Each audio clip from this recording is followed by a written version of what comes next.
एकादशी को मोक्षदा एकादशी कहते हैं। प्रत्येक एकादशी का जो लाभ है, जो पुण्य है, वो अलग-अलग है।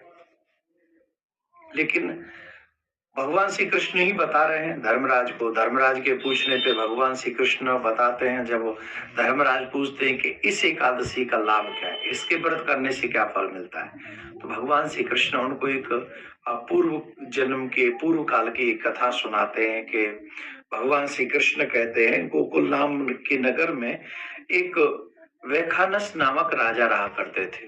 वो वहां बहुत अच्छे से राज्य किया करते थे। बड़े धर्मात्मा राजा थे, बहुत धर्मात्मा राजा थे।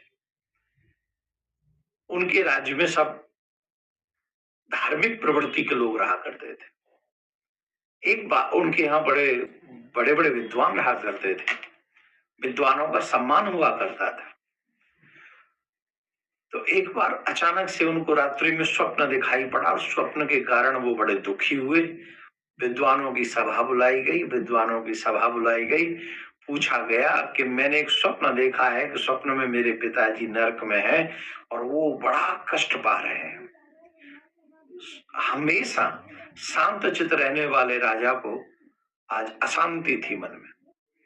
विद्वान ब्राह्मणों ने बुलाया, ब्राह्मण बोले इसका स्वप्न जो है वो भी ब्रह्म मुहूर्त में देखा गया है, तो निश्चित इसमें तो कुछ न कुछ कष्ट ही है आपके पिताजी को, तो क्यों ना इस पे चर्चा की जाए। मंथन हुआ। उन ऋषि का नाम था पर्वत ऋषि।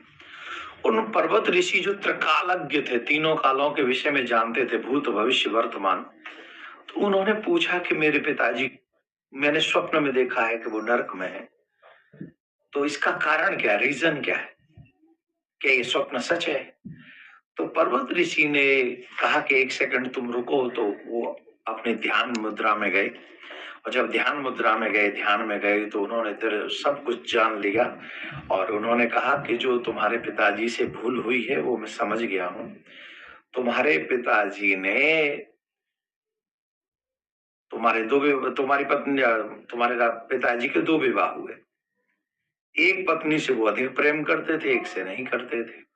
जिससे अधिक प्रेम करते थे उसके साथ वो रहते थे। एक बार ऐसा हुआ कि दूसरी जो पत्नी थी उनकी की और उन्होंने उस इच्छा को पूरा नहीं किया। इसके कारण उनको जो है नरक की यातनाएं भोगनी पड़ रही। अब ये पूछा गया कि महाराज मेरे पिताजी नरक में हैं, वो पुत्र किस काम का जिसके रहते हुए माता पिता या पितृ नरक में हो? भाई पितरों के लिए ही तो पुत्र की आवश्यकता। अपने माता पिता को मुक्ति न दिला सके, उनका कल्याण न कर सके, ऐसी संतान को पाकर करना भी क्या है?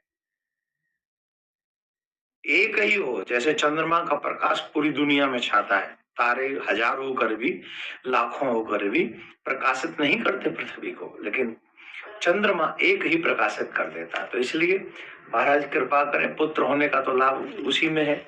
तब ऋषि पर्वत ने बताया कि मोक्षदा एकादशी जो कि मार्गशीर्ष माह में शुक्ल पक्ष व्रत करने से तुम्हारे पिताजी नरक से मुक्त हो जाएंगे। तो उस राजा ने ऐसा व्रत किया गया। लोगों को शेयर करें जिनके माता पिता या पितृ किसी भी प्रकार से किसी और योनि में कष्ट पा रहे हैं, तो उनको भी मुक्ति मिल सके, उनका कल्याण हो सके। एकादशी का व्रत आप सबके लिए शुभ हो, मंगलमय हो। राधे राधे।